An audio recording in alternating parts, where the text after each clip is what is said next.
Welcome to the joint committee of Senate Committee on Finance and Assembly Committee on Ways and Means jointly meeting this morning. Will the secretary please take the roll? Senators Buck, Cannizzaro, Dondero Loop, Here. Neal, Wen, Here. Stone, here. Taylor, present. Titus, here. Assembly members Anderson, present. Backus, present. Brown May, here. Dickman, here. Hafen, Hibbets, here. Haudegi, here. Koenig, here. Mosca, here. O'Neill, here. Torres Fawcett, here. Watts, here. Yeager, here. And Chair Monroe Moreno. Thank you so much. Please, I'm not sure if Senator Neal said present, but she is here. We do have Assemblyman Hafen as well as Chair Monroe Moreno, both absent excused for today's hearing. I'd like to welcome the audience here in Carson City, as well as those joining us in Las Vegas and those joining us via the internet. Just request some housekeeping matters. Please silence your electronic devices. And if you wish to testify today, please sign in at the door. And if you do have a business card, please provide that to our secretaries. Also, when testifying, make sure you turn on the microphone in front of you and clearly state your name, especially for those calling in to testify by telephone. Please make sure you spell your name for the record. It'll make everyone's job a little easier. Also, we will be taking everything in order as set forth in the agenda, including public comment at the end of today's hearing. With that, I just want to remind everyone we're using a lot of paperwork electronically this session, so our members will be viewing their computers as well as other documents. We don't mean to be disrespectful to our speakers, but there's a lot of paperwork that we definitely get in this committee. With that, I would like to go ahead and open the budget presentation by our treasurer's office. And I know we have some chief of staff, deputy, and other individuals today that will be presenting on the multiple budget items. And so please feel free to begin when each of you are ready. And if you're switching between people on multiple items, just make sure you state your name for the record.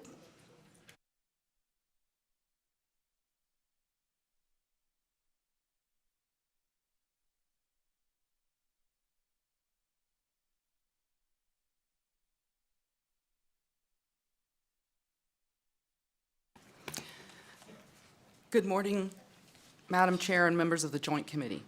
For the record, my name is Lori Hoover, and I have the pleasure of serving as the Chief Deputy Treasurer in the State Treasurer's Office. Next to me is Senior Deputy of Operations Jeff Landerfelt, and next to him is Kirsten Van Rye, Chief of Staff. In addition, we have deputies both in Las Vegas and in Carson City for questions on programs.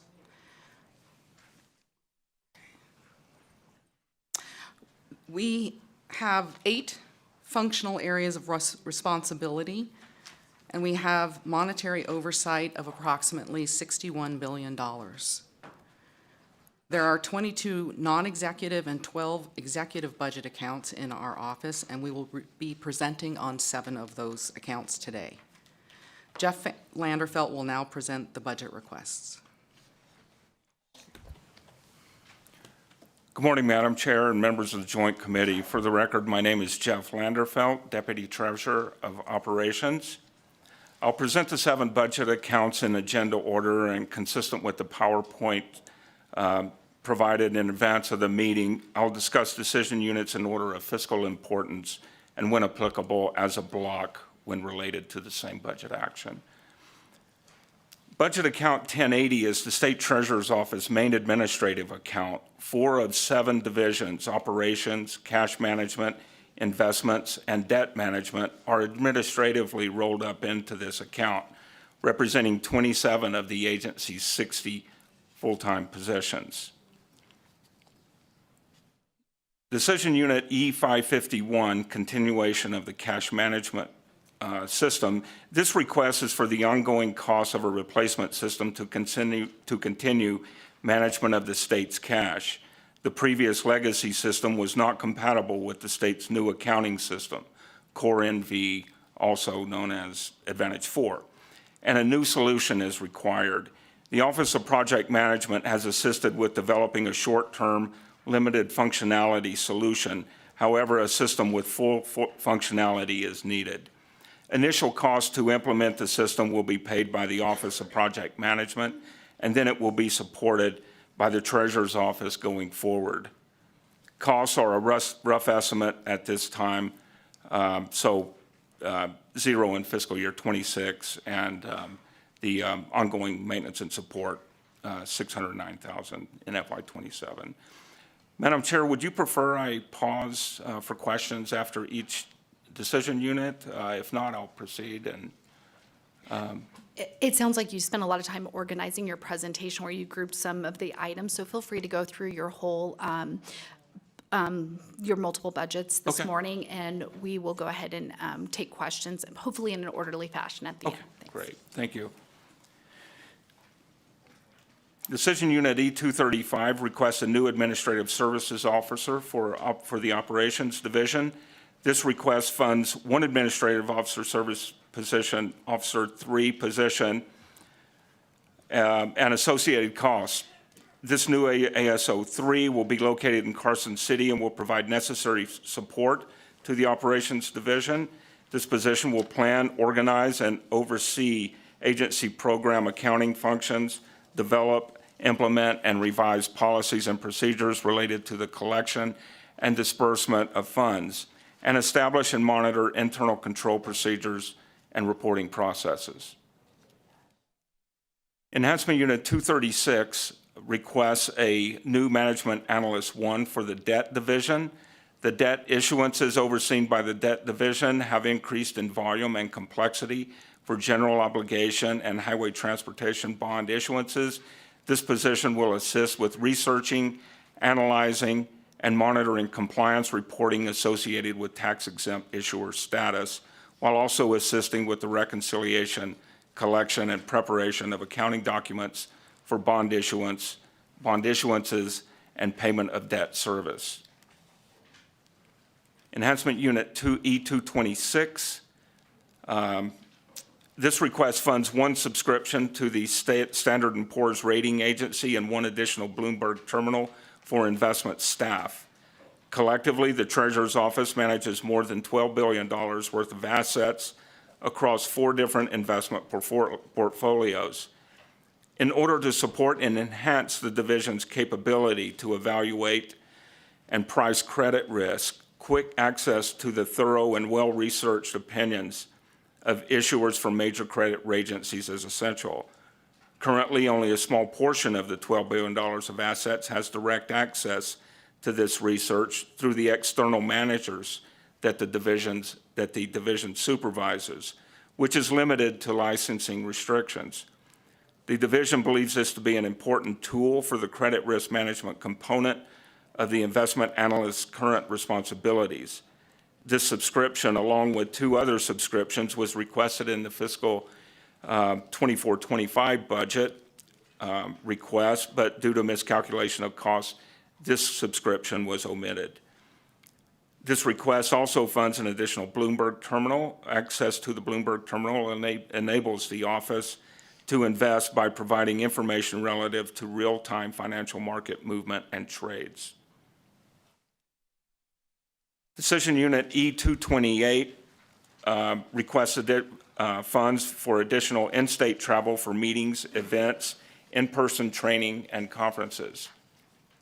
E225, the State Treasurer, this is the State Treasurer's public official insurance bond. The State Treasurer is required per NRS 226050 to carry public official bond insurance for each 4-year term he or she is in office. Public official bond insurance is billed every 4 years and will be due in January 2027. This bond is allocated across multiple budget accounts and programs the state treasurer oversees, so this will be a recurring item throughout the presentation. E710 is for equipment replacement consistent with OCI's recommended replacement schedule for laptops, docking stations, monitors, etc. Enhancement Unit 905 relates to a transfer from State Treasurer to Budget Account 1092.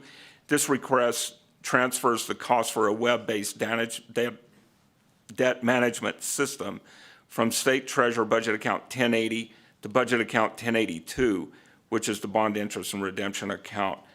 This request transfers the recurring budget authority for support of debt management software funded during the 23-25 biennium for Munis, which is the debt management software, the former debt management software. Enhancement Unit 237 relates to the elimination of funding for system and subscription costs. This request just mechanically eliminates the funding for system and subscription costs that are no longer utilized by the office. Enhancement Unit 501 corrects funding. This request adjusts the funding source for a data analytic software that was to align with other information service expenses. Fiscal year 24-25 budget requested funding for these licenses to this data software, but was rolled in with some Category 04 expenses. It belongs in Category 26, so this simply corrects that.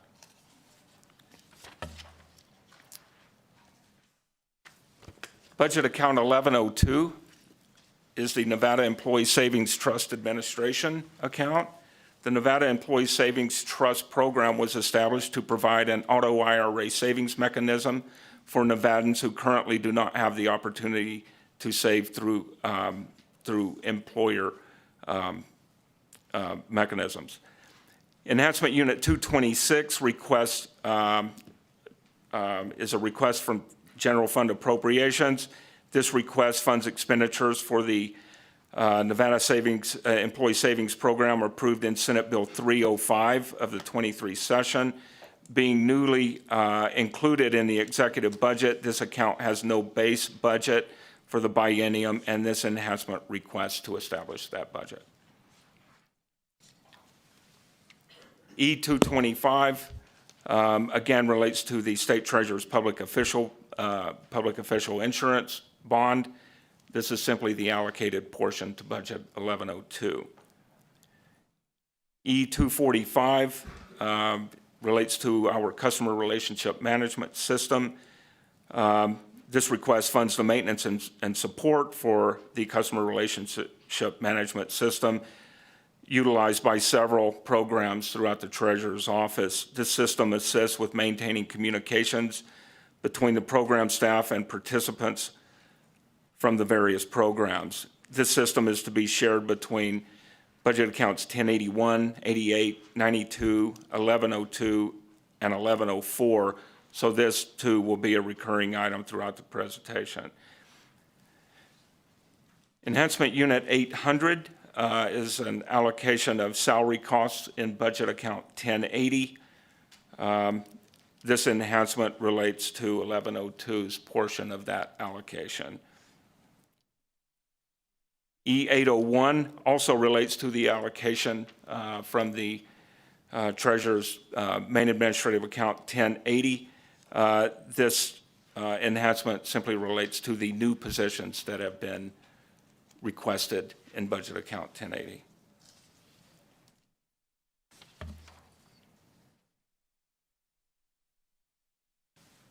Budget account 1081, the Higher Education Tuition Trust. The Nevada Prepaid Tuition Program enables individuals to lock in future in-state college tuition rates at today's prices. E500 requests a change in funding. Budget account 1081, the Higher Education Trust Administration account, was originally funded with a transfer from budget account 1083. the Higher Education Tuition Trust until fiscal year 2012, when the legislatively approved budget began funding it from budget account 1094, the College Savings Endowment. This decision unit requests to return the majority of that administrative cost to the Higher Education Tuition Trust. One half of the salary and benefits of the benefit costs of the Management Analyst 3 and all of that positions, out-of-state travel and conference registration, will continue to be funded by the College Savings Program, budget account 1094. Decision Unit E138 requests the increase of one temporary contractor from part-time to full-time to assist the prepaid tuition program. The full-time temporary contractor has been requested in order to continue growing the prepaid tuition program. Administrative duties will be shifted to the temporary staff member to allow permanent staff to focus on the administration of existing accounts, expanded outreach, and adding program accounts. E227 requests an increase in marketing costs. This request funds the increased marketing costs for the prepaid tuition program, restoring the cost to its pre-COVID level. Enhancement Unit 125, the Management Analyst 3 has been tasked as a coordinator and office representative for the state's 529 College Savings Plan at select conferences, which offers training and guidance for best practices. E126 requests funds for additional in-state travel for the treasurer and various employees and board members between Carson City and Las Vegas. Enhancement Unit 139. This request funds West Publishing Incorporated's CLEAR services, which is utilized by the prepaid tuition program to identify fraud and verify location and contact information for plan participants. E225, again, is the budget account 1081's portion of the allocated Treasurer's Public Official Insurance Bond. E245, again, is the allocated portion of the Customer Relationship Management System to the prepaid tuition program. E81, again, this is a allocation from budget account 1080 for the new positions that are being requested.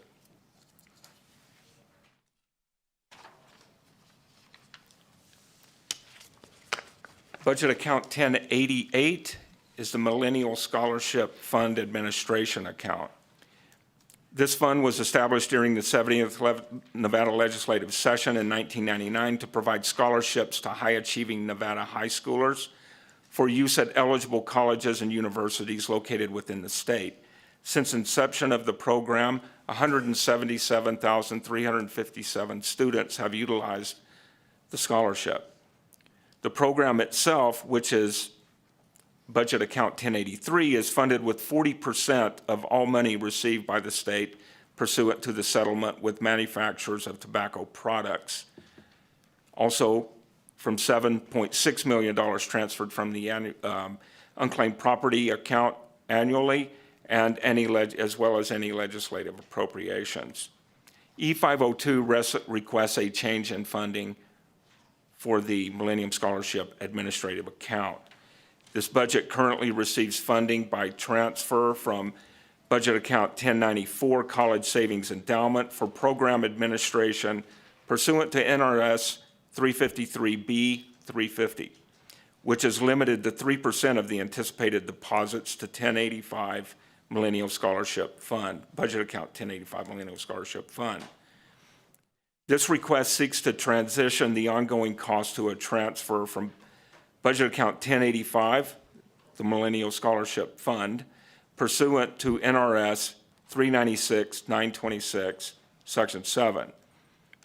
NRS 396-926 also restricts the Gwen Millennial Scholarship Fund to fund administrative costs to 3% of the 40% anticipated revenue received by the tobacco settlement. Bill draft request 25A053458 requests to increase this cap to 10% of the anticipated revenue, as the revenue amount is decreasing, and an increased percentage cap is necessary to maintain the funding level. Based on the projections, the 10% maximum is $1.247 million for fiscal year 26 and $1.141 million in fiscal year 27. I'll discuss E505 and E550 together, so you may find it helpful to look at the slides 24, 25, and 26, which illustrate the current funding structure and the proposed funding structure for the Gwynn Millennial Scholarship for FY 26 and 27. E550 relates to the implementation and ongoing costs of missile replacement. This request funds the implementation and ongoing costs for replacement of the legacy system known as Missile, which administers the Governor Gwynn Millennial Scholarship Program. A safe, functional system is critical because it receives and stores student data as well as determines ongoing eligibility for receipt of scholarship funds throughout a student's eligibility period, and contains student private information for this purpose. Due to the escalating performance issues and security and security that could become a problem, the missile system must be addressed. The Office of Chief Information Officer has reviewed the missile system and said they are unable to assist with maintenance of the system. With this request, the fiscal year 2026 request exceeds the combination of the 3% cap from budget account 1094, the College Endowment Fund, and the 3% cap of the Millennial Scholarship Trust Fund in fiscal year 2026. This request is reliant on approval of a bill to increase the 3% cap in 396, in NRS 396-926 to 10%. E225, again, relates to the Millennial Scholarship, the budget account 1088's portion of the State Treasurer's public official bond. E230 relates to the removal of OCIO support for the missile system. The current biennium included funding to transition support of the Millennial Scholarship to the OCIO, but OCIO was unable to assist with this old system, so this funding request is not needed and can be removed. E245, again, a recurring item related to the allocation of the customer relationship management system. EA01, again, is the allocation from the main treasurer administrative account 1080 for the new positions that we're requesting. Budget account 1094, college savings endowment account. The college savings endowment account was established to record investment fees received from college savings investment managers. It currently provides resources for the prepaid tuition program, college savings program, student loan ombudsman, ABLE, financial literacy programs, and the Gwynn Millennial Scholarship Program. E226 relates to a change in funding for budget account 1088.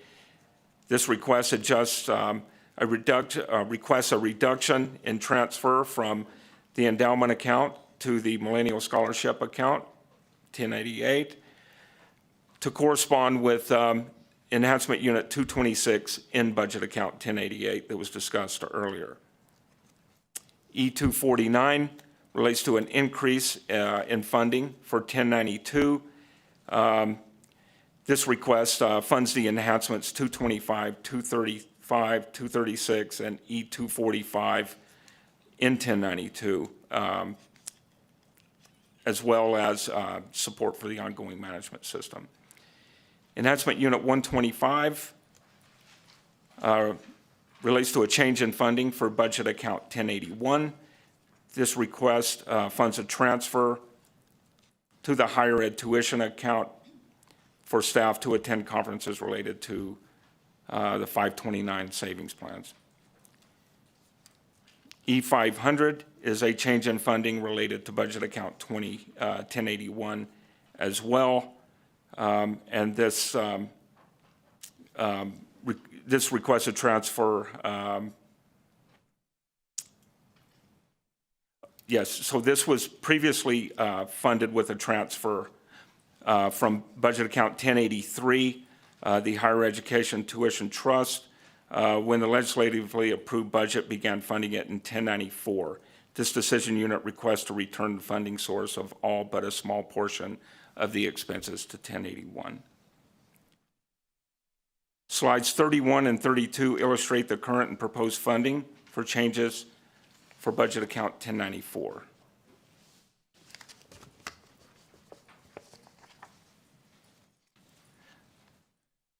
Budget account 3815 is our unclaimed property account. The state treasurer serves as the administrator of the unclaimed property program.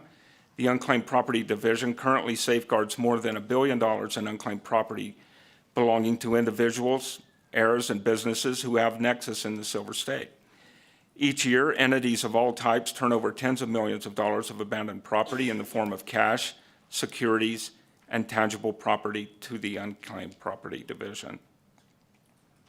E235 requests a new administrative assistant 2 for this program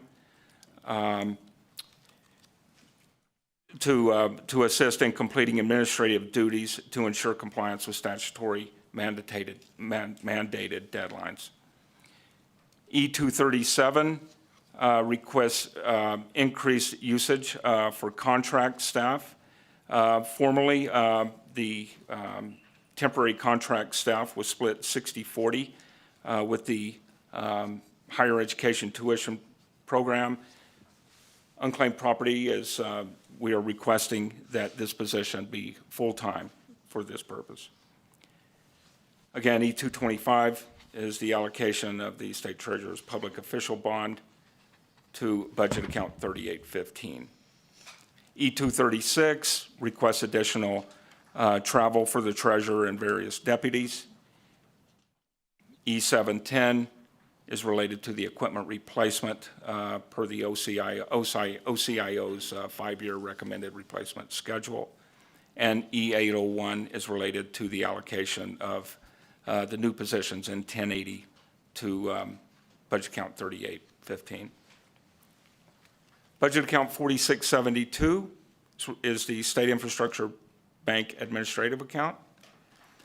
The State Infrastructure Bank was established to provide low-cost financing to Nevada state agencies, local governments, tribal governments, and nonprofit organizations for priority infrastructure projects that will yield the highest returns for communities in need of investment. E505 requests a change in funding. The bank has been funded by a transfer from budget account 1082, which is the bond interest and redemption account, but the intent is for the bank to be funded from program proceeds. This request provides funding from transfers from its revolving loan accounts, which generates income from loan origination fees, investment earnings, and interest income. E125 requests some additional travel for out of state for the senior deputy treasurer. E225 again is an allocation of the treasurer's public official insurance bond, and E801 again is an allocation from the administration, the main administrative account, budget account 1080 for the new positions considered. And with that, that wraps up my presentation. Be glad to answer any questions.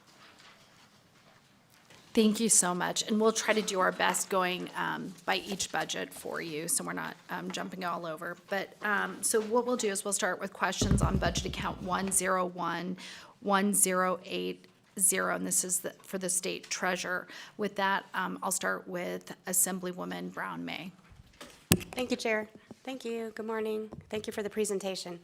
I have a question relative to the decision unit E551, which is the replacement cost of the cash management system.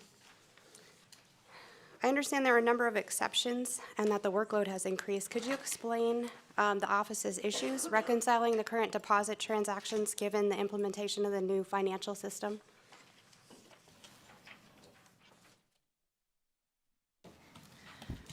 This is Lori Hoover. For the record, Tammy Simpson, our cash management deputy, is going to respond to you.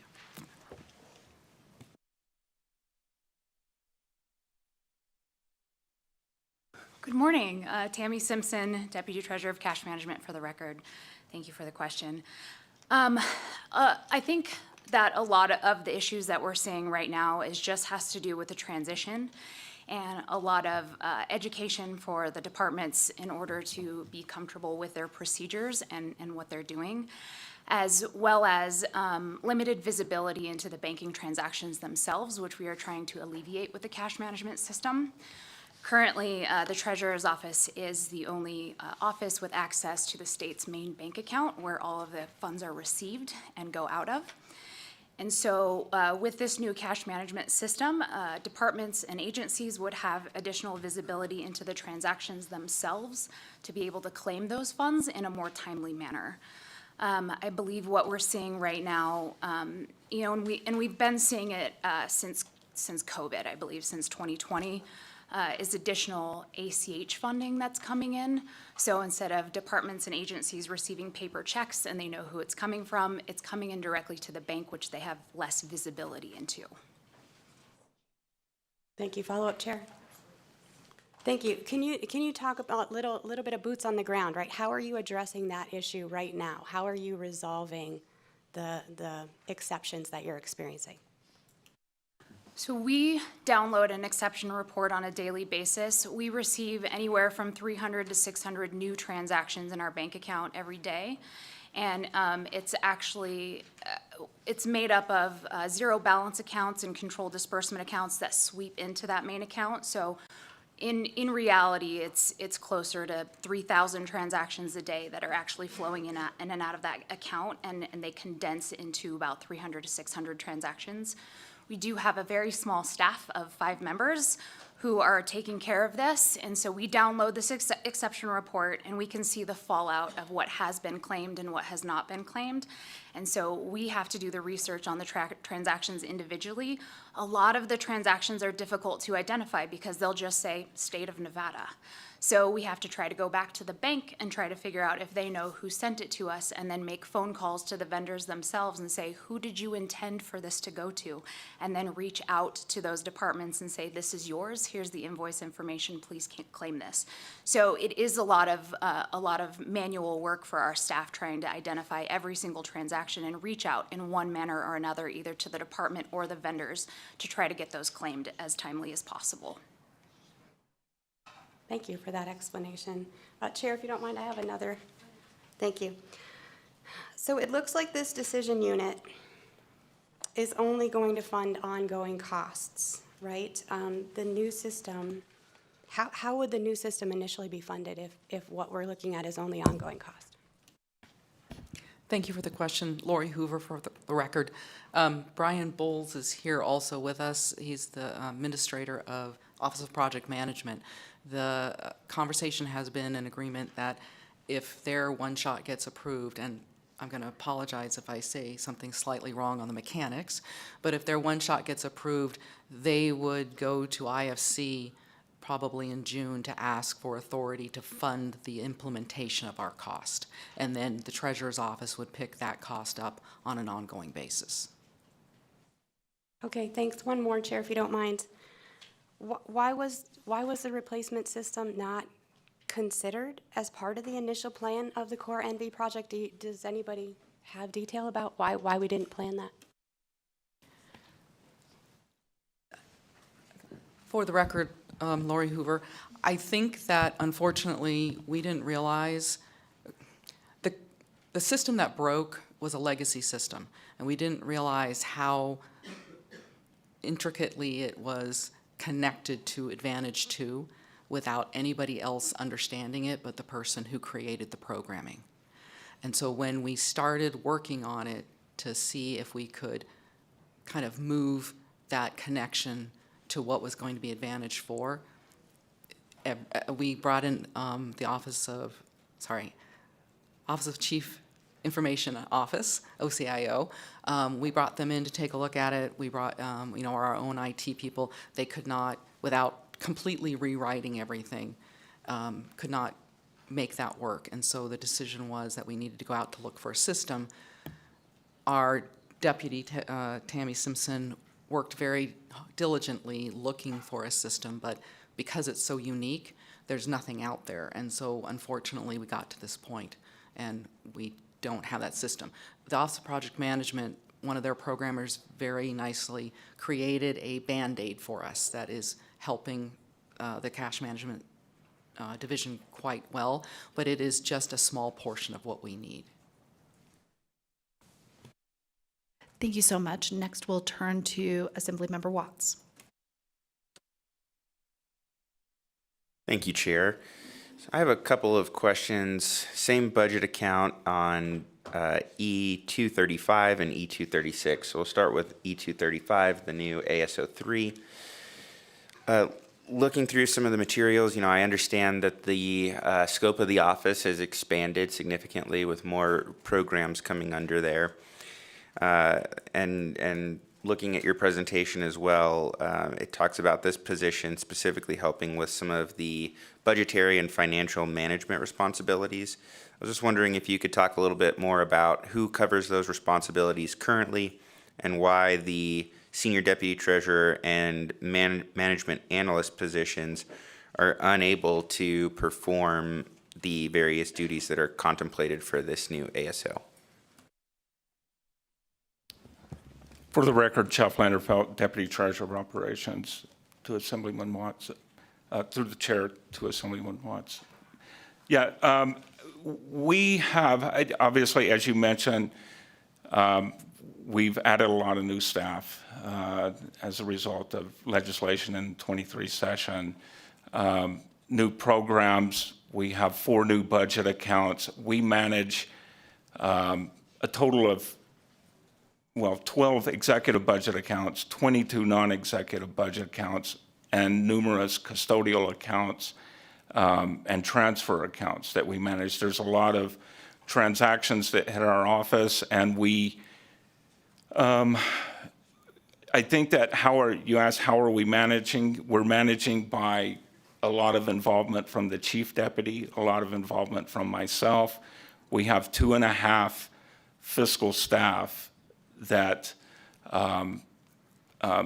we managed to keep up, but I gotta admit it is a strain. And from my perspective, what I worry about, I'm concerned about, is getting to a point where the fundamentals of the office are jeopardized. And I think that just through a lot of dedication, I think that Chief Deputy Hoover, myself, we have a lot of other organizational responsibilities, yet we are involved. And there's been a lot of involvement from GFO, quite frankly, a disproportionate probably involvement there. And so it's, just with the growth of the programs, the personnel, the contracts to manage as a result of those programs, it is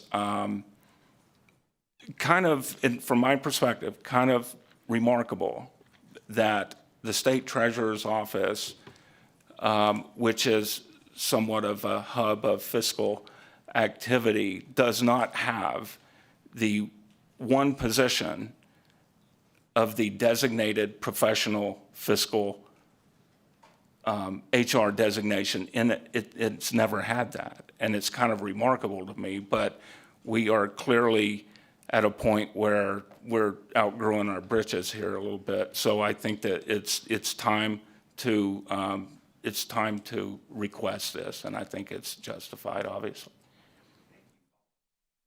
Thank you for that.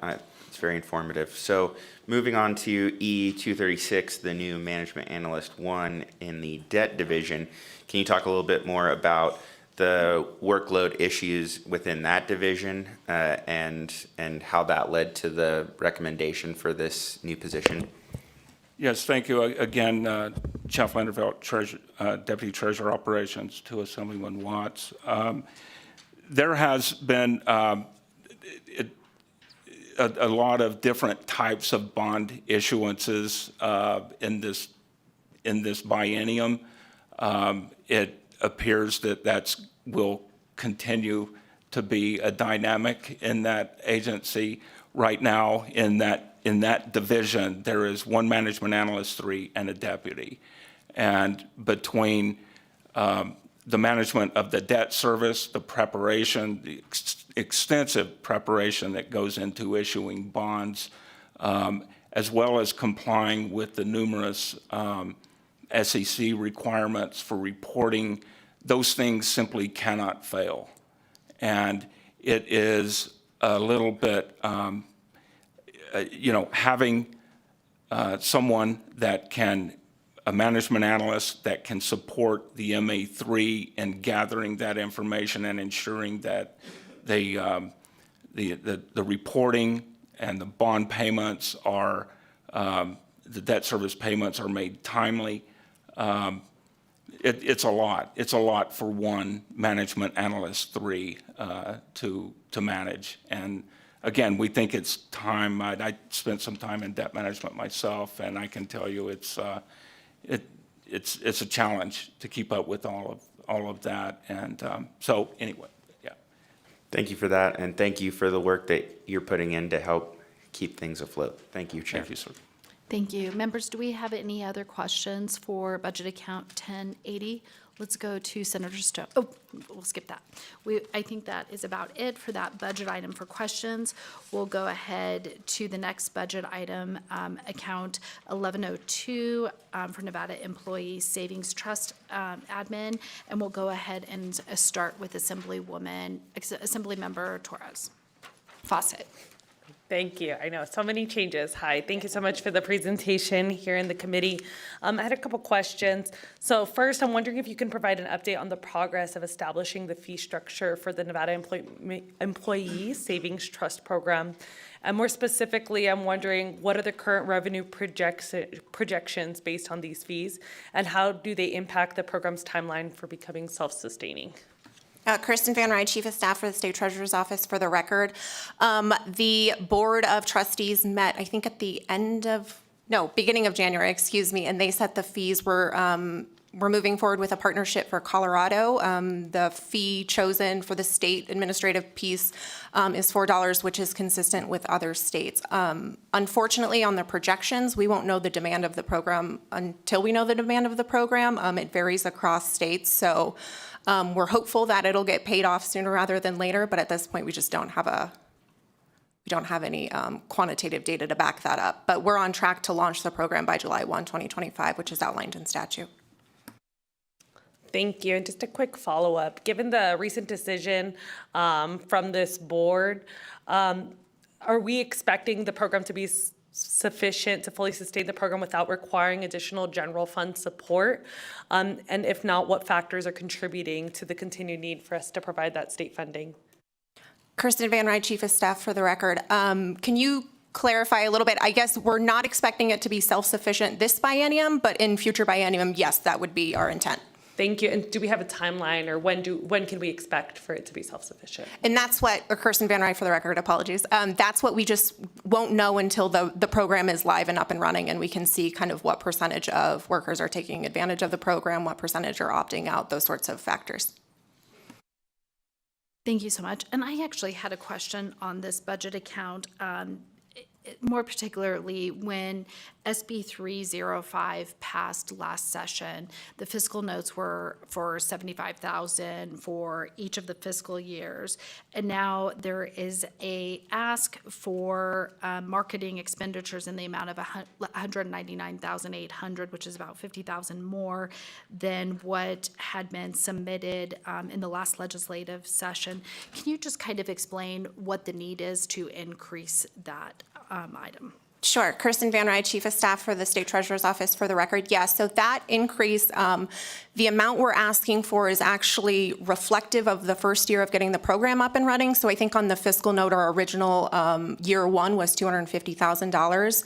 And unfortunately, it just took a little bit of time to get the board up and running. So it's more of a delay than an increase in ask, I guess is how I would explain it.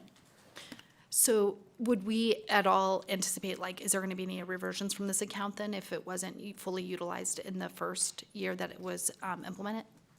Kirsten Van Rye, Chief of Staff, for the record.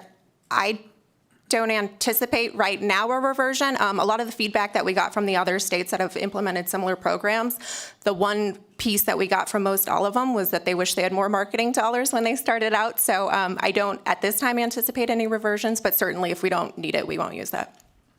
Okay, thank you. Members, do we have any other questions regarding this specific budget item? Okay, we'll go ahead and move to a budget account 1081, higher education tuition. And I will go ahead and start with Chair Darrow Loop. Thank you very much, and I appreciate the opportunity, and thank you for being here. Can you kind of explain the analysis that was performed and its contract actuary to determine what funding revision would have no effect on the prepaid tuition program, their financial viability? Sure. Kirsten Van Rye, Chief of Staff, for the record.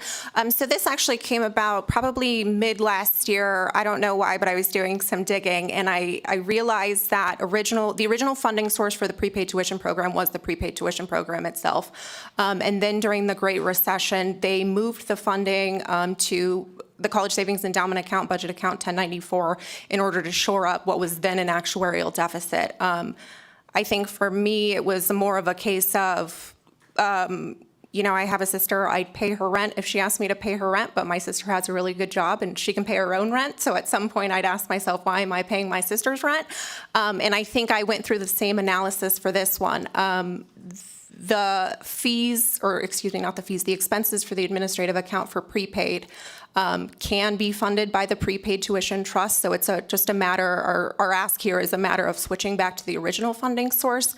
We worked closely with our actuary because the last thing we wanted to do was to upset the viability of the trust fund and the future obligations it has to the students in the state.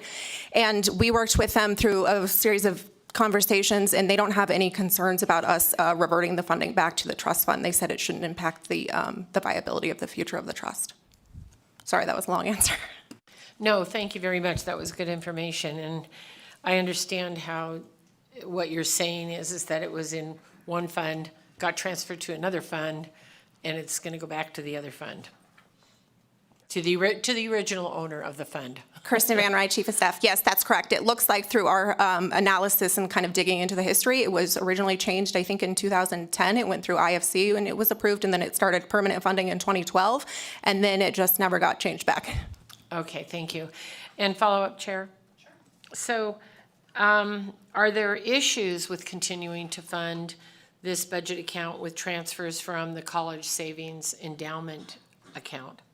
Kirsten Van Rye, Chief of Staff, for the record. I don't believe so, but I want to make sure I'm not missing anything before I commit to that. Okay, yeah, that would be really good information. It's just an important piece of the puzzle. So thank you very much, and thank you for your time today. Thank you. Members, do we have any other further questions for this budget account item? And then we'll go ahead to budget account 1088 regarding the Millennium Scholarship.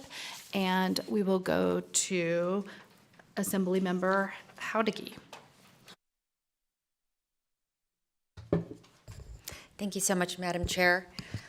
Good morning. Thank you for your presentation. My questions are on the Millennium Scholarship. And the first one was regarding the replacement scholarship system. I think our figures were a little bit different. Our figures, they were the same for the first year fiscal year 2026, where you're asking for $822,759, And then our notes showed 174,279 in fiscal year 2027, but I think your slides showed it at over 200,000. So it's about over $1 million for a new replacement system. So can you give us some details how implementing this new system is going to improve the administration of the Millennium Scholarship? Kirsten Van Rij, Chief of Staff for the record. Yes, at this time, the missile system was custom built by a previous IT staff member of the Treasurer's Office way back in 2000 when the scholarship first came around, so it is outdated to say the least. This new system will assist us in better, obviously, security concerns that we have with the existing system. It'll also help take a lot of the manual processes away from us, where we found that a lot of the issues come from a manual upload of a spreadsheet from a counselor at a high school, that sort of thing. So this will help streamline a lot of those issues that we're facing now with the current system. Okay, thank you. And I have a second question regarding the funding revisions that you guys are proposing. I know currently the College Savings Endowment Account is used to pay for some of the administrative costs of the Millennium Scholarship, and you're proposing to change that, which is going to increase the amount of general fund requests that you guys are going to make and we're going to send. So can you talk about why the change, why we're no longer going to use the College Savings Endowment Account to fund these administrative costs? Kirsten Van Rij, Chief of Staff for the record. Yeah, I think the analysis is similar to that happened under 1081. Our historical kind of research showed that the 1085, which is the GGMS trust, originally paid the admin expenses for the GGMS scholarship program. And again, during the Great Recession, I believe there was a special session bill that was set forth to change the funding source. And again, nobody changed it back. So I think that was the impetus to it. And I apologize, I lost my train of thought on the second piece of your question. Can you repeat? That was actually it. I just wanted to know why the funding change, and so thank you. I appreciate that. Members, do we have any other questions regarding the Millennium Scholarship Administration? With that, we'll go ahead and move on to some questions that we have regarding the College Savings Endowment Account. And with that, I have Assemblymember Mosca. Thank you so much, Chair, and thank you so much for all that you do, especially the 529 savings account, especially for people in the district that I represent. But my question is really around, what is your long-term plan to spend down the reserves that are currently accumulated in the account? Kirsten Van Rij, Chief of Staff for the record. A couple of things. Obviously, we have some programs. I think one of the slides showed the existing programs that it funds, and then the continuation, if this was approved, that it would fund. Also, beginning this year, the Nevada College Kickstart will welcome its first cohort of high school graduates. It was started in 2013 under then Treasurer Marshall, which established a college savings account for every kindergartner enrolled in public school in the state, and that cohort will be graduating this summer, which we're excited for. So that begins implementation in the summer, and the dollars in 1094 will go towards funding future college Kickstart, those students. So, yeah. Follow up, please, Chair. Thank you. That's very helpful information. And thinking about Nevadans and all they're facing today as well, has there been consideration given to possibly reducing the fees in the 529 college saving plan, the fees that families make in order to have the reserve reduce? Kirsten Van Rij, Chief of Staff for the record. Yes, absolutely. That is the one, my guiding star when it comes to the 529 programs. We actually just lowered fees for the Victory 529 account by 30% for participants, so we're very excited about that. But there are 5 contract managers in the 529 space that we partner with, and each of them has a little bit of a different fee structure, so not all of the funds that are coming into 1094 are paid for by fees paid by participants. Some of the contracts actually are paid directly by the investment managers themselves, so it's coming out of their profits, not participants. Members, do we have any other questions regarding this budget account? With that, we'll go ahead and move to our next budget account for questions, unclaimed property. And with that, I have Assemblymember Anderson. Thank you, Chair. Thank you for that presentation, and that's great to hear about the Kickstart graduates. So my question has to do with the new administrative assistant position. Why would the addition of a new administrative assistant position not lead to almost an entire elimination of a contract position? Kristen Van Rye, Chief of Staff for the record. We have seen I don't know what a more emphatic word for dramatic increase in claims for our unclaimed property division, but that's the word I would use. Our staff currently, our claims team who is charged with reviewing claims, putting a decision on it, they are currently answering phones, assisting with mail, scanning, helping out with claims questions by, the general public, that sort of thing. Unfortunately, in order to get through claims and meet the statutory deadline outlined in statute for the review of claims, they've been working a lot of overtime, and I think our staff is pretty burned out on that. So that's why we're requesting both of these positions. We certainly have a need for both. Follow up, if I may? Thank you. So I understand. Thank you for looking at the workers' overtime and everything. So has there been any analysis of this program workload that basically led to a determination that there was need for both a new state position and a full-time contract staff? Because it looks like from some of our background information, it looks like there was, 217,000 claims? Has there been more than that? Or what has been the basically analysis of the program? Kristen Van Rye, Chief of Staff for the record. I don't have the stats in front of me, but I believe Danielle Anthony, our Deputy Treasurer for Unclaimed Property, is down in Las Vegas, and she probably has the statistics in front of her.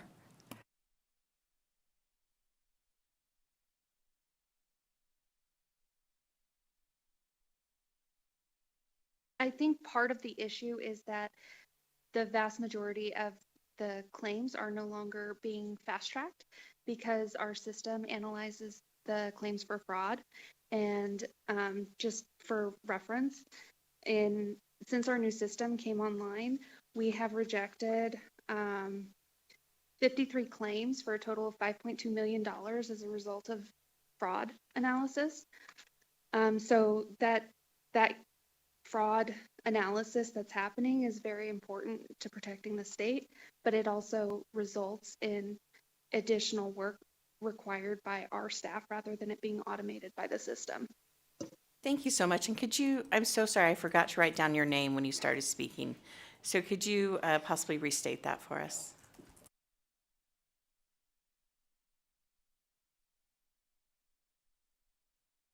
Oh, sorry, I didn't hit the button. My name is Danielle Anthony. Thank you, Ms. Anthony. So basically, it sounds like then, I'm so sorry, Chair, follow-up.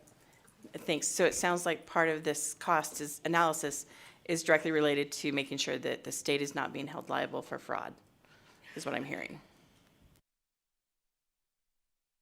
Danielle Anthony for the record. Yes, that is part of why there's so much overtime and things like that, because eyes have to be on these claims. Thank you, and thank you, Chair. Thank you so much. Next, we will go to Senator Taylor. Thank you, Madam Chair, and good morning. Thank you for being here. Thank you for the presentation. I'm looking at slide 34. This decision point, I think, is E237 at the bottom of that. That's when you request the full-time position, full-time contract position, if the one that's been shared, right, between the two accounts. And if you look historically, though, the shared part of it hasn't even been filled to the max. So I'm wondering, how do we want to expand that when we haven't used the piece of it? Does that make sense? We haven't used the partial position. Oh, I'm so sorry. That's okay, thank you. Kristen Van Rye, Chief of Staff for the record. Yeah, part of our analysis is actually the fact that it's really hard to get part-time contractors. Unfortunately, most individuals want a full-time position. And so we've definitely had some lags in hiring and people leaving to find part-time position, or excuse me, to find full-time positions, that sort of thing. A follow-up, Chair, if I may? Thank you. Thank you for that. Then would it be possible then to get one full-time position to do both of those, as opposed to, as reflected in the adjusted budget? Kristen Van Rye, for the record, I believe we are asking for full-time positions for each budget account. Right, and I'm wondering, since we haven't fully used them as part-time, would it, as reflected in the adjusted budget, can we use one full? I agree with you, part-time help is hard to get, so can we use one full-time to do both roles? Kristen Van Rye, Chief of Staff for the record. Thank you. I apologize. we found that the skill sets are just so different that trying to have one person do both is very difficult. Okay, so you don't think that would be possible? Kirsten Van Rye, for the record, I don't personally. I think it's a unicorn a little bit to try to find somebody like that, but yeah. Okay, well, thank you so much. I appreciate that. Thank you, Madam Chair. Thank you so much. Do we have any other questions from any members regarding this budget account? With that, we'll go ahead and move to the next budget account, 4672, regarding the Nevada State Infrastructure Bank. And with that, we will start with Speaker Yeager. Thank you so much, Madam Chair. I have a few questions on the infrastructure bank, if I could, and I wanted to start just by asking, I don't believe there's ever been an executive director appointed to the position to head the infrastructure bank, and so I wanted to ask what the plan was if we don't, again, have an executive director appointed in the upcoming biennium. Thank you for the question, Mr. Speaker. Eric Jimenez with the Treasurer's Office for the record. There was an executive director who was appointed at the end of the Sisolak administration, and then in the changeover of administration, that executive director was kind of moved on. But after that, I have been doing the work of the executive director position, which I'm more than happy to do. We have had continued conversations with the governor's office because it's the governor's authority to appoint that executive director. I think the thought process was, let's get through the $75 million in bonding appropriation, and if there are any future dollars, that's a conversation that they would like to have. So we continue, because we have to, we continue to budget for that executive director position, so we always have cash available if the governor wants to make that appointment. Well, thank you for taking on those additional responsibilities, and hopefully, if the workload dictates it, there will be an appointment, but obviously we'll monitor that, and it's out of our control. It's in the governor's control. Madam Chair, could I ask a couple additional questions? So I wanted to ask about, with the recommended funding change, how would the office handle cash flow and the possibility of actual revenue being less than what was projected for the upcoming biennium for the bank's operations? Yeah, so as part of the last legislative session, this was kind of a conversation that we had with Assemblyman Watts during the last CIP kind of subcommittee, was that we do have a desire, and I think the legislature has a desire, and we also have a desire to move all of the operations of the bank out of the bond interest and redemption fund and kind of into fully self-sustaining revenue. Since it's taken us a little time to get a bank fully operational, but we now have 7 approved loans. We've almost completely exhausted the available bonding. We've earned some in interest, but we're starting to see some revenues for that, and I'm happy to break that down for the committee. In fiscal year 24 and 25 combined, we have received or will receive by the end of 2025 under contract $445,020 in origination fees. We will also receive $250,000 in origination fees in fiscal year 26 and 27. In interest payments alone, so not treasurer's interest generation, but interest from loan payments, we will have and will receive $172,448 in fiscal year 24-25, and a projected $3.2 million in fiscal year 26-27. And then we will also see some of those principal payments. As it stands, there has been a desire both from fiscal staff and from us to allow those $75 million as they come back to be continued to be loaned out. So the non-revolvable income, so like money that wouldn't go towards new loans, is coming from 3 sources. That's loan origination fees, that's interest payments, so not principal payments on loans, and then interest distributions from the Treasurer's Office from carry forward cash balance.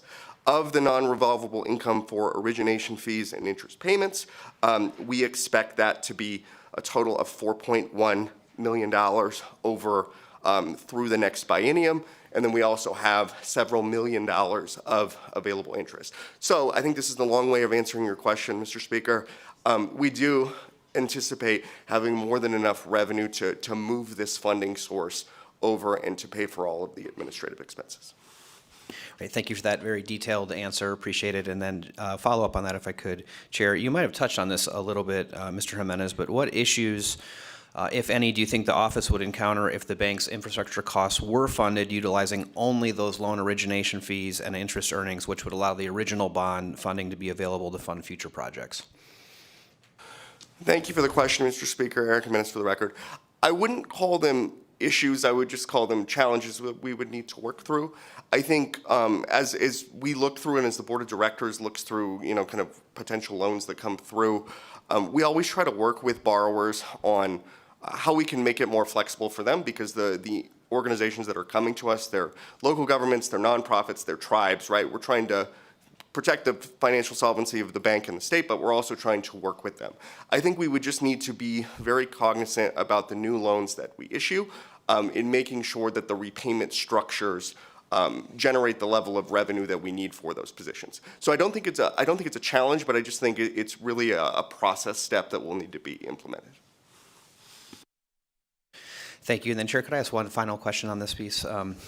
I was looking at the loans that have been approved by the Board of Directors through calendar year 2024, and maybe there are about 10 or 12 of them. I know you probably know the exact amount, but I was interested in the terms and the interest rate. So they seem to fluctuate quite a bit. We have a couple loans where the term is 10 years, one where it's 30 years, and then the interest rates seem to range, best I can tell, from 1.5% to 5%. So my question there is who sets those terms, the term of the loan, and who determines what the interest rate is?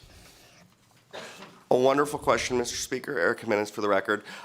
We have an established interest rate setting methodology that was adopted by the Board of Directors that essentially takes a starting interest rate pegged to the municipal market data general obligation rate. So basically based on the credit rating of a borrower, there's an assigned interest rate for if they were to go out and issue a bond. We then offer, because we want to be competitive in the market, a level of subsidy based on the credit rating of the borrower. If they are unrated, which a lot of the nonprofit community that we see and some of the local governments, they get a 10% subsidy off of that base rate. And if they are rated, they get a 15% subsidy off of that base rate. Now, I would say this is what we've learned in the few years that we've started with the infrastructure bank. Every deal is different, and I think it's important to have flexibility. We should have, fiscal standards on loans that we will and will not consider, but sometimes it will make or break a project. I'll use one for an example. We just approved a loan for $5.2 million to the Truckee Meadows Fire Protection District. They pledged consolidated tax revenues to secure that loan. But during that process, when they were securing the loan, we were also having incredible fires in the Washoe Valley. So me, staff, and then the Board of Directors chose to take a little bit longer term on that particular loan because they were able to fund 2 fire stations with consolidated tax revenues, but the state only had to pay for 1. So these are just the decisions and the challenges that we're kind of making on a regular basis, but we do try to base it based on that interest rate methodology. Thank you, Chair. I have no further questions. Thank you. Does anyone else have any questions regarding the State Infrastructure Bank?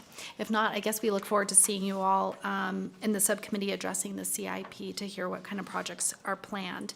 With that, I just want to make sure before I dismiss those folks from the Treasurer's Office that nobody from our committee has any further questions for the Treasurer's Office on these budget items. Okay, well, I thank you all for your presentation and spending time with us this morning and answering questions. And then, once you guys, at this time, we'll go ahead and open up budget accounts under the Controller's Office, and we welcome Controller Matthews and his team to the front, and feel free to begin whenever you're ready.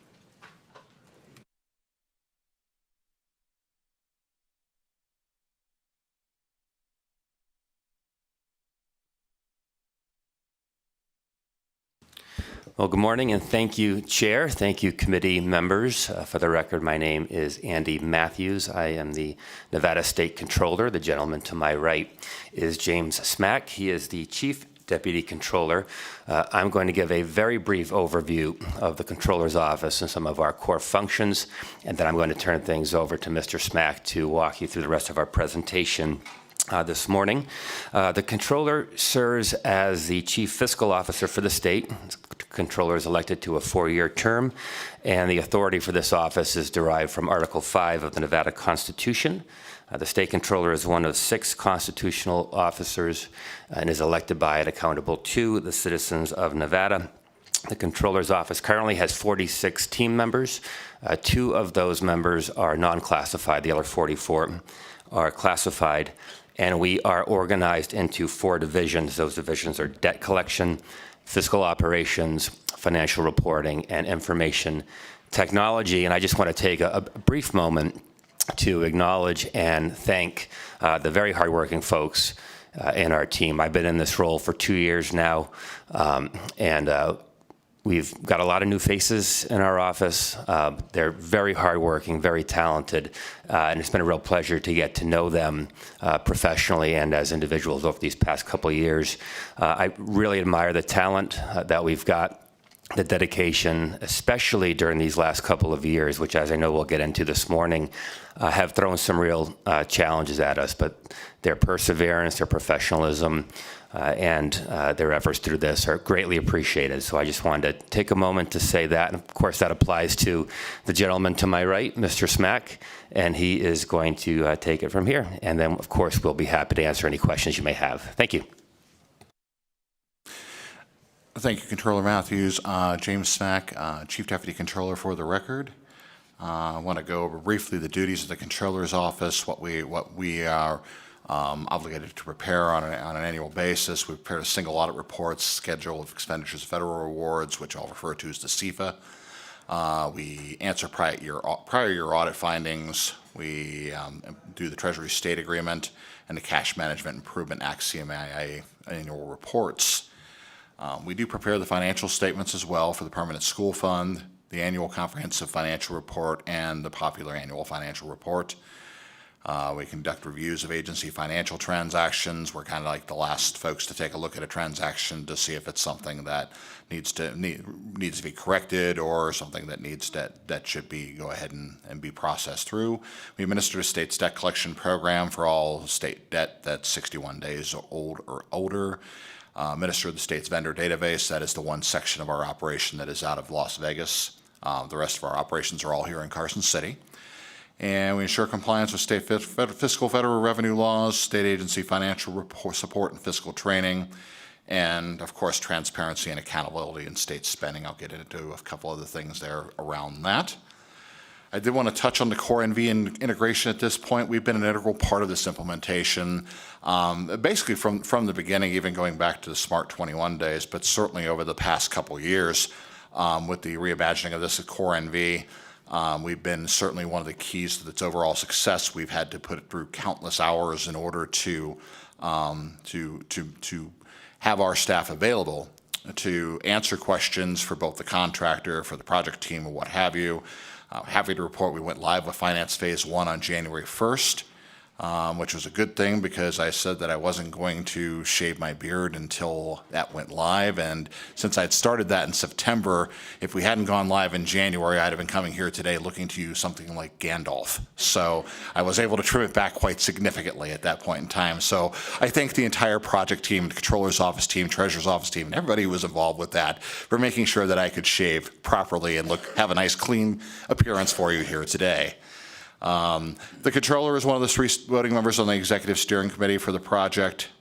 Like I said, several members of the SEO staff have moved over to the Office of Project Management, some of them in permanent roles, others of them as subject matter experts, and we've been just promoted countless hours. It's going to be a continued focus for the SEO into the coming biennium, as we are going to have a second phase of development on the finance piece. I'm sure I'll be having some assistance with the HR piece as well, working with the product owners there. And I will continue on as the finance product owner, and Controller will continue on the Executive Steering Committee for the project. few decision units to go over. We don't have an awful lot, so I won't be taking anywhere near the time that the Treasurer's Office did on this. E599 adds general fund appropriations for Training Officer 2. This position is currently filled and is funded by ARPA funding, but as this has primarily been the person that's been developing all the new training for the Core NV, the Advantage 4 system, and not to mention maintaining training for our office, we can't very well justify continuing to spend federal funds on this individual when we can't really relate it back to anything pandemic-wise. So we've requested this to be moved over to general fund funding starting in the new biennium, and we will continue. I think he's a very vital resource. We have this position filled. We are very lucky to get the person that we have in this position. He does just amazing work for our office. He's done amazing work on this project. He has pretty much been about 80% of the time with the Core NV project, about 20% for our office here lately. But it's also been important to get the right training and right communications in that regard out to all of our users for the finance system, and he's been one of the key resources in doing that. E598 adds general fund appropriations for the last 6 months of FY27. These are 3 positions, an accountant 2, accountant technician 1, management analyst 2 positions, which have been funded by ARPA in the past, and they're all currently filled. The ARPA funding exhausts on December 31st, 2026, but what doesn't happen on December 31st, 2026 is all the subsequent reporting that's going to need to happen in order to keep the feds happy with the fact that we've expended the ARPA funds in the way that they were intended. So we're still going to have a need for those 3 positions after the funding ends, so hence the request for the general fund to maintain those positions in our office. E303 transfers a contractual obligation from the Office of the Project Management, GFO, to the SCO. This request continues the funding for the Nevada Open Finance Portal, accessing accurate, up-to-date information on state spending, including the state checkbook, budget, payroll, and PERS payments. E888 funds consulting and other services. This will actually be produced as a one-shot appropriation, which includes Governmental Accounting Standard Board, GASB, 87 leases, and 97 accounting for subscription-based information technology arrangements, SPIDAs. And in case you haven't noticed, that we have a complete acronym definition in the Controller's Office, and I will be happy to provide that to you upon request. So I've tried to at least spell everything out through the course of the presentation so you know what all these acronyms mean. Maintenance fund and note preparation for the ACFR, and the most important piece of this is training. Not only do we recognize that we need training for our own folks, but we recognize we need a lot of training for other folks within our state departments. We've had a lot of turnover in this state. I spoke back in 2017 about a coming silver tsunami. Well, I can attest certainly in the state controller's office, the tsunami has hit. It has done its damage, it has gone back out to sea, and we have been in the process of rebuilding ever since. So, but it has hit other agencies as well. The pandemic probably enhanced that a little bit, but it was certainly something that I was speaking about to this body in 2017 when we were doing our budget presentation back then, that we needed to have a good plan for this, because we were going to have a number of significant retirements coming up, and I think the controller is going to speak a little bit in our question and answer as well. We have a budget amendment in process and this is kind of to make an adjustment. When the governor's recommended budget came out, the ARPA funding wasn't aligned to fund the 3 positions for the 18 months before they are funded by general funding. So briefly, this amendment is addressing the ARPA funding for those 3 positions to make sure that we have the continued funding that has already been reported to the federal government, that would be the utilization for the funding for those positions. In summary, we'll continue to be a leading agency in implementing Core NV, partnership with the Office of Project Management and other stakeholder, I should call them departments, not agencies. That's the new lingo in Core NV world. Building on the success of this initiative is critical to success in federal financial reporting, so there's certainly a lot in it for us as well. We'll be working through our self-identified areas of opportunity to execute on the plan to get our financial reporting back on to a timely report issuance. There's certainly been a number of factors that have rolled into that. We did provide to the chairs of the committee, Speaker Yeager, I believe, was included as well, the minority leaders of both houses, Senate Minority Leader, a 10-page letter identifying those areas of opportunity and some of the risks and some of the things that we would need to get that back on track. So we'd be happy to provide that to all the members of the committee if it hasn't already been done so by LCB staff, because it was provided to them as well. And we will continue to provide strong financial information technology services to the SCO team and stakeholder agencies. And we will continue to look for ways to save money through process improvements and advances in technology without sacrificing service. And I want to send the same shout out that the controller does. We would not be able to do what we do without an amazing team of individuals that I would not trade for the world. We have managed to work on bringing in some really good talent onto this team. We have the talent is all over the board. Some of it came from other places in the state. Others of it we found in the private sector or from outside sources. We have put together an amazing team. We have what it takes to do what we need to do going forward as far as the state controller's office goes.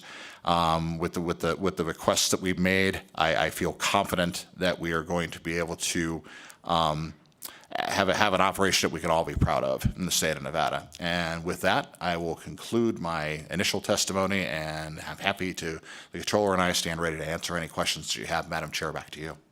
Thank you so much for your presentation, and it is very true. We're able to do what we do because we have amazing, hardworking people who support us. I mean, likewise for us here as well. One thing I would be curious is I did hear about this letter. If you don't mind sharing it with the rest of our committee, it would be greatly appreciated, because when there is a need and it may not fall into a budget item, we could appreciate that. And I would really love to see that. And I think as well as some of our other committee members too.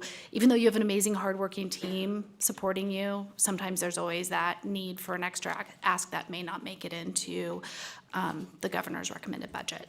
So we'd appreciate seeing that. With that, we'll go ahead and we'll break it up. Your guys's are easier, so we could probably float around between budget items.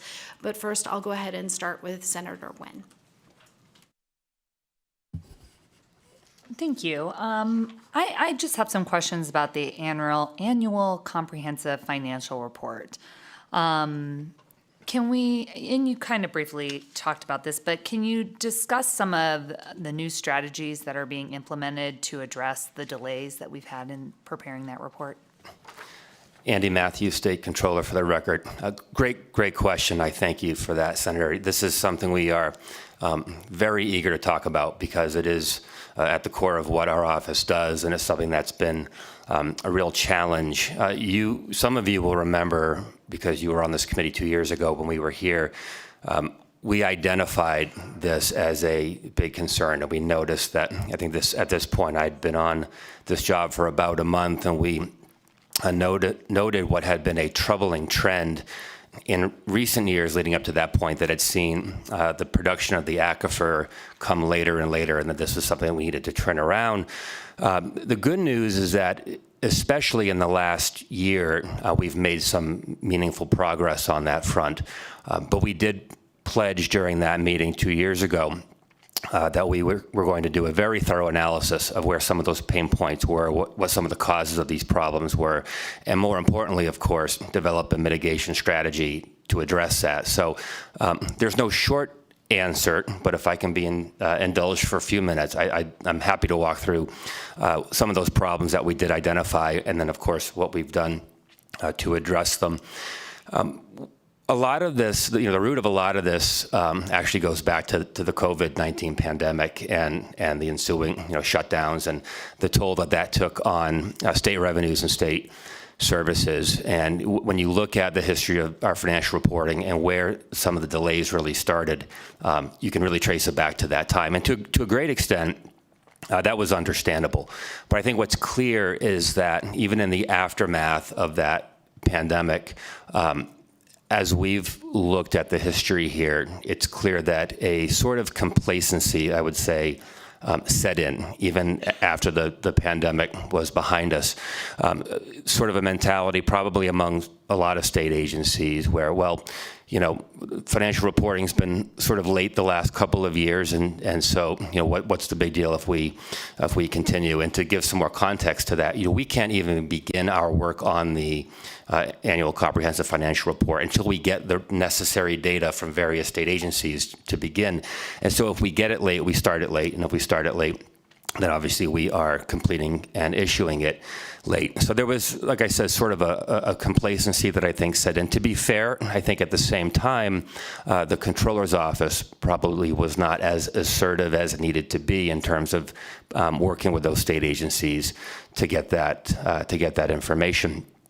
What we've done to address that is, in the last couple of years, we've developed a really good relationship with the governor's office. A lot of these agencies, of course, fall within the purview of the governor's office, and we've worked with the administration to apply pressure on state agencies to make sure that they get the information that we need in a timely manner. We've also streamlined or improved our own internal processes to make sure that we are communicating better with these state agencies so they understand, why deadlines are in place, why we need what we need. A big part of the problem is not only that we would get this information late, but a lot of times the information we get would be inaccurate and, not something that we could really work with. So we'd have to go back to the agency, send the information back, request it again. And in a lot of cases, and I think this is largely due to just loss of the skilled personnel across state service. We'd have to train, personnel in other agencies on how to get the information to us in a format in which we need it. And one of the things we've done to address that is we've contracted with the auditing firm that does the audit on our aquifer to actually provide training to personnel in other agencies to better equip them to provide us the information that they need. So that's one key problem that we have identified and worked to address. Another, and Mr. Smack sort of alluded to this, huge loss of personnel in our agency. James has mentioned to me before, I think that there's not a single member of our current aquifer team who was there when he left this role back in, I guess it was 2019, 100% turnover. In the first year of my term, we had 3 retirements of 3 of our most senior members of our aquifer team, including the leader of that team. And these were just planned retirements. They were at that point in their career. And that, I think all told, when you add it up with something like 70 plus years of institutional knowledge and experience that left. In addition, that same year, we had another veteran of our aquifer team leave to take a job, I believe it was with the Legislative Council Bureau. So you put that all together, it's about 90 plus years of experience that left. Those positions are very difficult to fill. And I want to note that this is not something unique to the Controller's Office. I know a lot of state agencies have been victim of what Mr. Smack referred to as the silver tsunami a moment ago. Another really critical, and by the way, again, to address that, we've rebuilt our team. Mr. Smack mentioned that. It's a very talented team. But they're green, right? They're inexperienced. It's going to take some time to develop that talent. But I really, really look forward to what they're going to do for us in the coming years.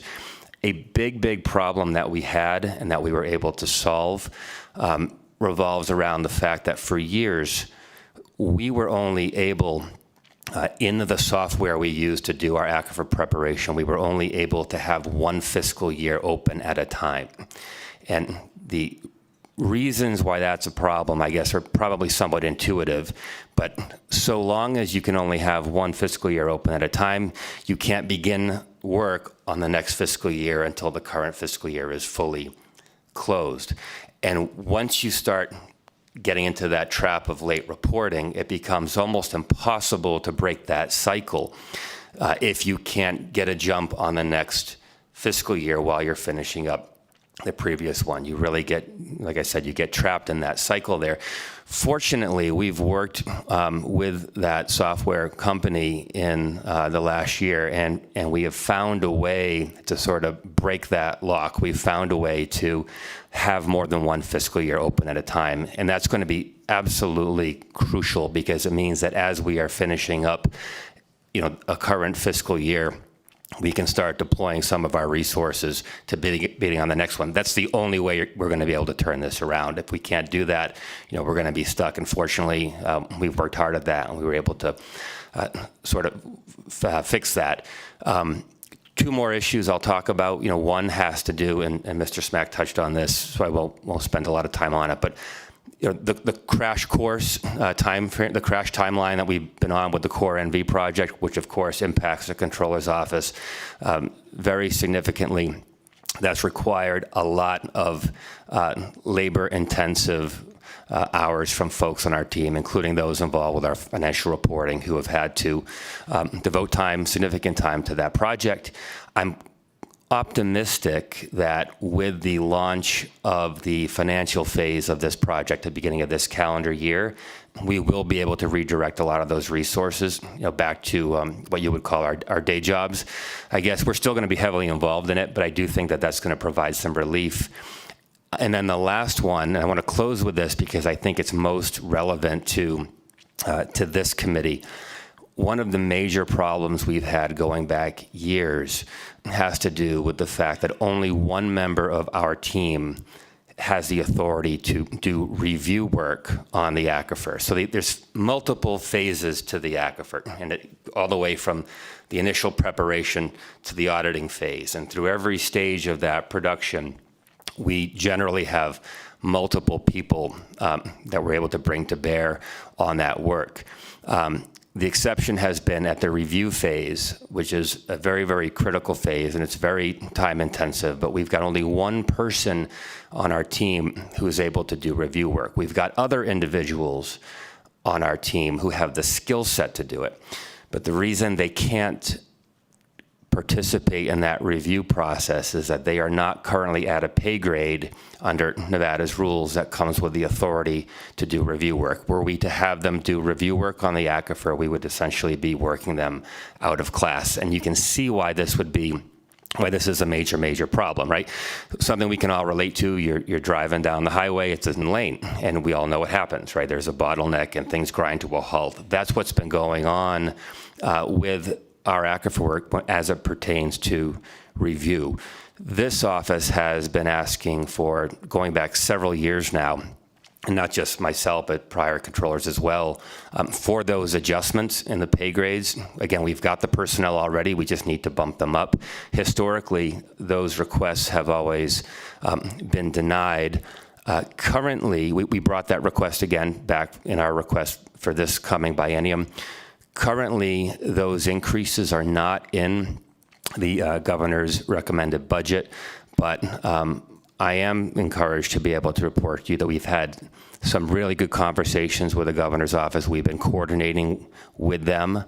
They understand, the criticality of this, and I know we're working on a budget amendment to address that, and I anticipate that in the very near future, an amendment will be coming forward to this body to consider that. It's absolutely critical. I mean, this is a piece that we need. Most of what needs to be done to address this, we need to do internally, and we've taken those steps in working with other executive branch agencies. But the part we really need some help from all of you on is that amendment to be able to have more than one reviewer. And once we're there, I think we're really going to have the pieces in place that we need to turn this around. So it's our top priority. This is something that wasn't broken overnight. It's not going to be fixed overnight. It's going to take some time. But I'm very encouraged by the steps we've taken, the progress we've made, and I look forward to continuing to work. And if I haven't set a record for the longest answer to a question, then I'd like to know who has it. But I thank you for the opportunity to talk about this. It's a very brief answer. May I follow up, Chair? I'm actually very happy to hear that. And looking at this, for the members of the committee that may not realize it, this is a huge deal, having these annual reports late. It could jeopardize our ability to qualify and receive federal grants. It affects our bond rating that could be lowered, and that's a real concern. That lower bond rating just means higher borrowing costs, and that's just more expensive for our state. So I'm glad to see that. I was disappointed that it wasn't originally included in the budget, and I had some questions about whether or not you had expressed to the executive branch that it was a priority and laid out some of these things. And it sounds like I look forward to seeing some of those amendments, because it's my understanding that the specific requests that you're asking for is it more people and reclassifications? Is it just reclassifications? Some of those things that would obviously help delay these issues around the annual comprehensive financial planning report, as well as any of the core NB implementation stuff, so. Andy Matthews, State Controller, for the record. Thank you for the question. What we're talking about in terms of the amendment that I anticipate coming forward, these are reclassifications. These would not entail any new positions. And then before Senator Nguyen continues, I wanted to jump in also, because looking at this, and I see not only are the reclassifications needed, maybe forthcoming an amendment, also just looking at kind of doubling up on that work and trying to get caught up. If there's ever a need for like additional contract employees, whatever that may look like, just kind of keep us in the loop as that goes, because we can understand the importance of what you're doing with this. Andy Matthews, State Controller, for the record. Thank you. Certainly will. And I can't tell you how much I appreciate the seriousness with which this body is taking this. And Senator, to your comments earlier, you're absolutely right. You know, this is no joke, right? This is a big deal. This is one of the core functions of government, one of our core responsibilities, and addressing this is something that we simply must do. We must do it soon, and we must do it effectively. So thank you. I'll turn it back to Senator Nguyen. These are just some kind of cleanup kind of type questions, but I will go ahead and ask them anyway. When we're looking at the training officer at the State Controller's Office providing training, how does that differ than the training that's provided by the Office of Project Management? Thank you, Senator Nguyen. James Smack, Chief Deputy Controller, for the record. What it does is it provides the aspects, the nuances and aspects of the state controller's world, the internal controls, information about more so not only how something happens, but why it needs to happen that way, why we need to maintain these internal controls. So not only does it help us speed up the process of getting our financial reporting back on time, but it maintains the accuracy of it. The one thing that we can say is that that the financial reporting has been behind, but at least it has continued to be accurate financial reporting.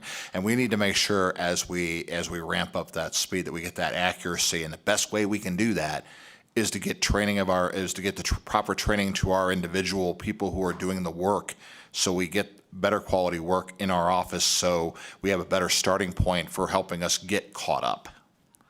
So that's the importance of having that training officer there. Yes, there's a training staff also at the Office of Project Management, and many of those people now are going to be pivoting toward HR, which next implementation is July 1st. Our training officer is going to continue to work on enhancing the training around the financial piece as we work through the I call it adoption period, but I know there's a stabilization period. That's the word I was looking for as I went briefly through my mind and went through the files. Through the stabilization period, he can help make the corrections in the training and make sure that continues to be up to date. So the financial users for the system are getting information from directly from fiscal staff, and not from training staff that is also now going to be keeping one eye on HR as well. So we want to make sure that they have the opportunity to do the work they need to do to make sure the HR phase of the system is a successful launch.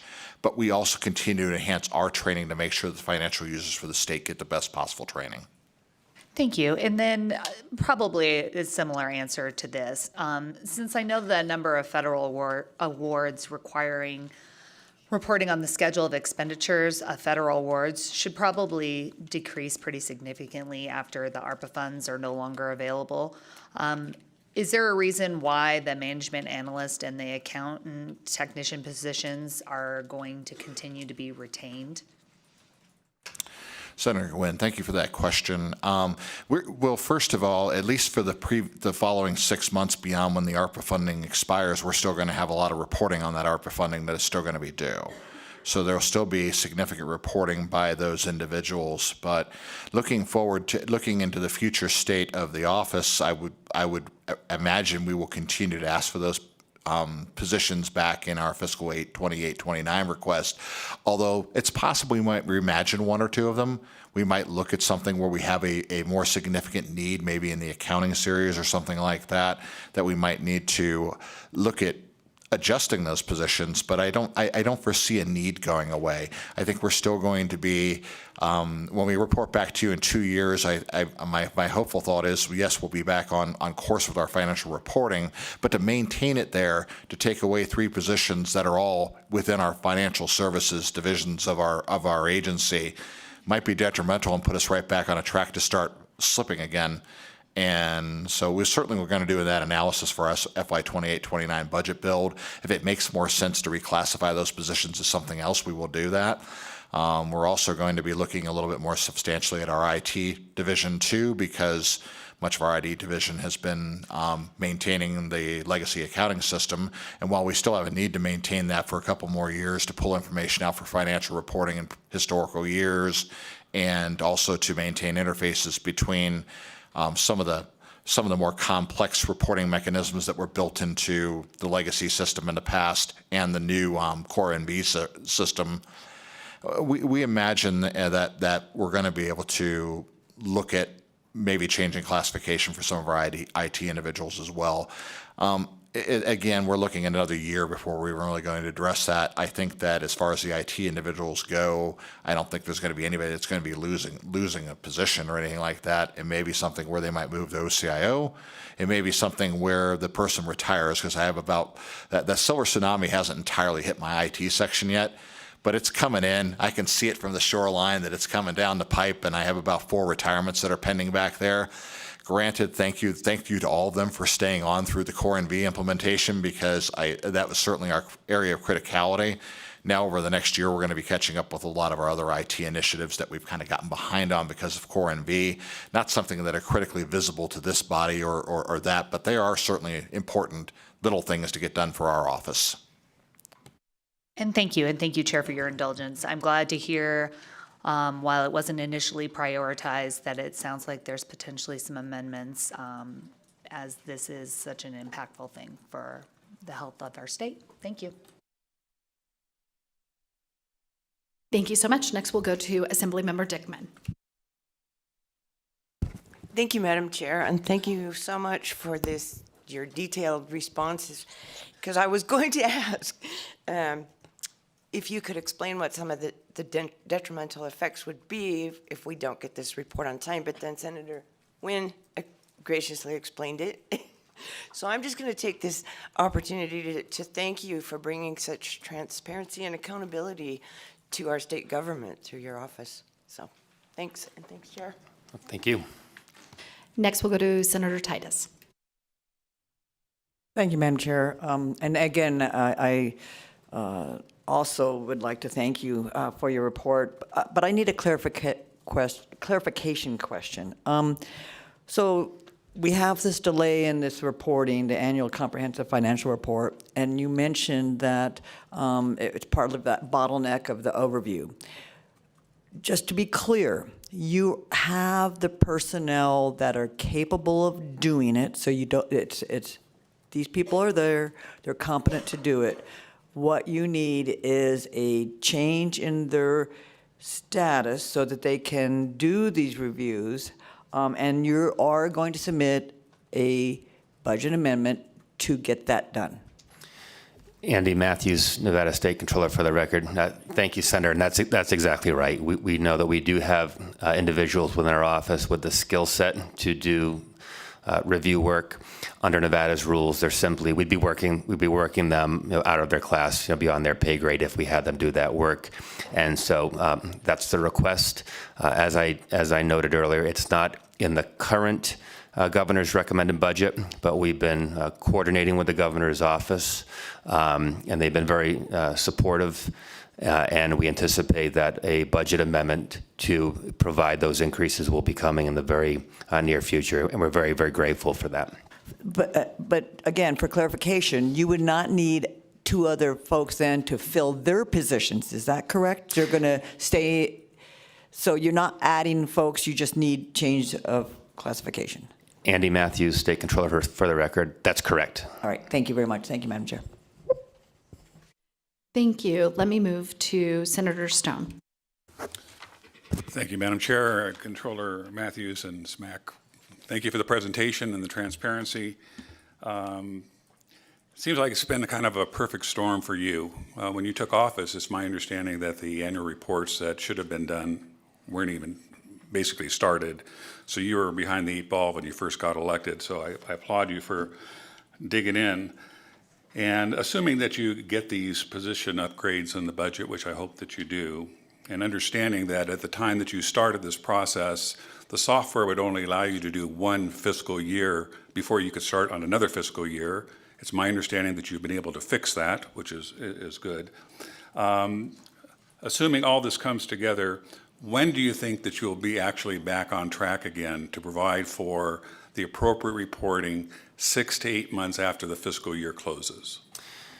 Andy Matthews, Nevada State Controller, for the record. Yeah, thank you for the question, Senator. Just for context, yeah, historically, the annual comprehensive financial report would be released about 7 months after the close of the fiscal year. So a fiscal year ends on June 30th. Typically, you would expect that to come out the following January. And what we've seen is that backslide by an entire year, as you alluded to. I think it's realistic to think that we're probably going to be able to chip away at this a few months at a time. We anticipate releasing the 2023 annual comprehensive financial report in March of this year. And we're actually optimistic that we'll probably be able to get the 2024 aquifer out right around the end of this calendar year. So we're actually hopeful that we're going to, I don't want to promise that, but we're hopeful that we'll be able to release 2 aquifers here in the same calendar year. And then the goal is to continue, at least by 2, 3, 4 months per year to turn this around increasingly, and with the goal of ultimately getting us back to probably about a March issuance. It used to be January, I mentioned, 7 months after the fiscal year end. Going forward, that's probably not realistic. There have been, in recent years, a number of very cumbersome new pronouncements from the Governmental Accounting Standards Board that probably make a January release too heavy a lift. March would be acceptable, and that falls within federal expectations and federal deadlines. So it's probably realistically, and James can add any context to this he wants, but it's probably a 3 to 5 year effort to get us back to where we ultimately need to be. It's going to take some time, but like I said, I'm encouraged by the progress we've seen the last year or so. James Snack, Chief Deputy Controller, for the record. Since the Controller is giving such long-winded answers, I'm just going to say that they covered that pretty well. Thank you. So just one follow-up, if I may. So it seems challenging that it's going to still take 4 to 5 years to get you back on track. Do you believe that with the delays that you're still going to be enduring, that we're not going to be jeopardizing any of our federal funds or any of our bond ratings? Andy Matthews, Nevada State Controller, for the record. Not having a crystal ball, obviously, it's difficult to know exactly. I think if we continue to make the progress that we envision, I believe we will avoid those consequences. Thank you so much. Next, we will go to Senator Neal. Thank you, Madam Chair. So I just had a question on, so when you guys went live, it's my understanding that some of the processing that was automated then became manual. And so how are we going to, restructure positions to deal with now these new adjustments to the system? I don't know if it's better or worse, right, to actually move from automated to a manual processing, and then there were like several other glitches that have happened. But can you just talk about like the positions and what you may need to do now that manual processing is there where it was automated? Andy Matthews, State Controller, for the record. Just as a point of clarification, Senator, when you say when we went live, you're talking about the Core NV Yeah, I'm talking project? about Core Okay. NV. Yeah, specifically, I suspected, just wanted to make sure. Yeah, look, you know, this project has been, it's been a challenge. It's been in a lot of ways, though, it's been a stunning success when you step back and look at the big picture. And many of you will recall the SPAR 21 phase of this and the lack of success we saw there. And to basically, in a 15-month period under Core NV to basically go live in 15 months with something that would ordinarily take several years to put together is, I think, quite an accomplishment. Inherent to that, of course, are some challenges. We've seen some real benefits to our IT department, the Controller's Office, in the immediate aftermath of going live. But it has caused some challenges in some other areas. And there are some processes currently that in the past had been automated that right now we're having to do manually, but that is not the long-term plan. We're working through a lot of post-go-live challenges. Again, that's the nature of doing a project like this on the accelerated timeline we've had. I'll let Mr. Smack get into the weeds a little bit more, but we anticipate that these challenges are temporary ones, including those manual processes that we will continue to work through and of course, get to a point where we're back to seeing automation on those things. Well, before Mr. Smack gets into the weeds, can you address in the weeds the canceling of payments, the bank wire transactions, and the decentralized journal vouchers? Those are additional challenges that have also popped up. And so, in an effort to try to figure out when are all of those things going to be mitigated, I think that would be helpful. Andy Matthews, State Controller, for the record. I know that the OPM leadership team and those who work with them are working right, as we speak, to address those challenges. I don't specifically or personally have specific timeframes that I can cite where all of those problems will have been mitigated. I don't know if James wants to chime in, and I know we've also got, I believe, Brian Bowles, the administrator of OPM here, who potentially can shed some additional light on that. But go ahead, Mr. Smack. Thank you, Mr. Controller, and thank you, Senator Neal, for that question. Any new system implementation that I've been a part of, whether it's been in public service or within the private sector, I've never seen one go off without a hitch. There's always going to be some challenges and some bugs and some issues that we're going to identify after the fact. But I also like to, I will probably make the first Smokey and the Bandit reference in the history of the legislature. But doing something in 3 years, doing something in 14 months that should have taken 3 years is kind of likened to the theme song by Jerry Reed in that movie. We're going to do what they say can't be done. So we did manage to get.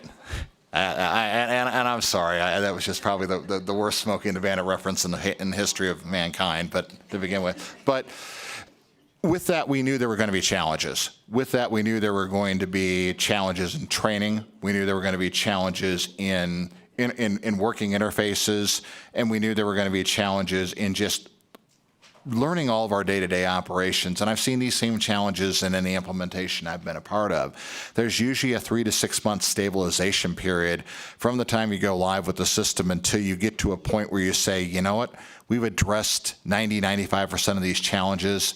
We've managed to overcome them. There are going to be additional implementations and phases that are going to make some of these processes that seem to be a little bit more manually oriented, more automated going forward as well. And we'll be implementing those as we go along. Some of those implementations will be happening as soon as March of this year, and some of those implementations may be out for another year or so. But we will be having those additional implementations of that. And what I anticipate is looking at where we are with our finance system a year from now versus where we are today. I think we're going to really see a night and day difference in the modernization that we've accomplished, moving away from what was a 26-year-old legacy financial system. And to put that in perspective, that system's too old to date Leonardo DiCaprio at this point. So it's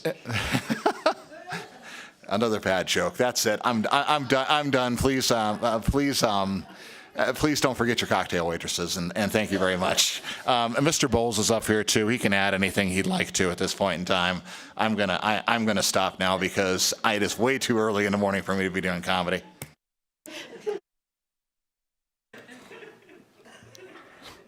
OPM Project Director Brian Bowles, for the record. I don't know how I could follow that up, to be honest with you. I'm certainly here if there are any other follow-up questions, but I think Mr. Smack covered the question adequately, but that would be for you, Senator, to determine. Thank you. Thank you so much. So sorry. No, thanks. He covered a lot, Smokey and the Bandit, DiCaprio. With that, we just have one last question, comment from Chair Dondero-Lu.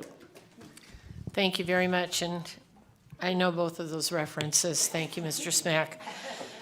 So I would just, listening to your presentation and understanding the seriousness truly after all the laughter of what we have talked about, and while I understand you saying that you don't need additional people in your office, I would request or encourage you to work with our fiscal staff to assist you before we close this budget to think through that process. And if you do need additional people or an additional person, full-time employee to assist with that